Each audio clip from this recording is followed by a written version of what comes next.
ہمارا اہل سنت والجماعت کا مسئلہ یہ ہے، اگر کوئی شخص اپنی بیوی کو 3 طلاق دے تو 3 ہی شمار ہوتی ہیں۔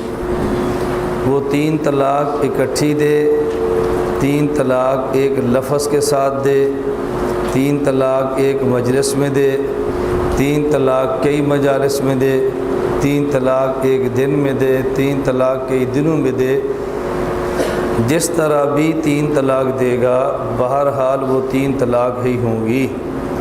ایسا ہرگز نہیں کہ آدمی 3 طلاق اکٹھی دے اور پھر 3 طلاق ایک واقع ہو۔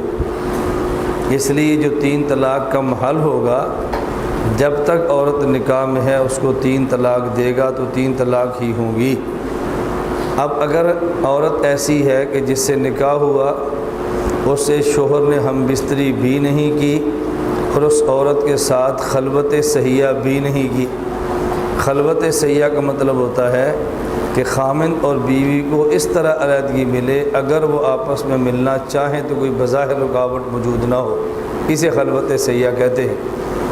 اگر ایسی عورت ہو اسے شریعت میں کہتے ہیں غیر مدخول بہا، یعنی اس عورت کے ساتھ شوہر نے ہم بستری نہیں کی۔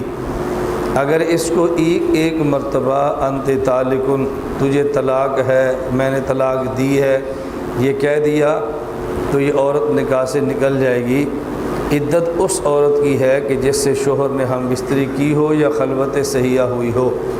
چونکہ ایک طلاق دینے کے بعد اب یہ نکاح سے نکل گئی، اب یہ محل طلاق ہے نہیں، اس لیے بعد کی 2 طلاقیں اس پر نافذ نہیں ہوگی۔ اگر ایسی عورت ہو کہ جس سے ہم بستر نہیں ہوا، اس عورت کو شوہر کہہ دے میں تجھے طلاق دی ہے، میں نے طلاق دی ہے، میں نے طلاق دی ہے، اس کو 3 طلاقیں نہیں ہوگی، اس کو 1 ہوگی۔ کیوں؟ جب اس نے بیوی کو کہہ دیا میں نے تجھے طلاق دی ہے، وہ نکاح سے نکل گئی اور اس کی عدت ہے ہی نہیں۔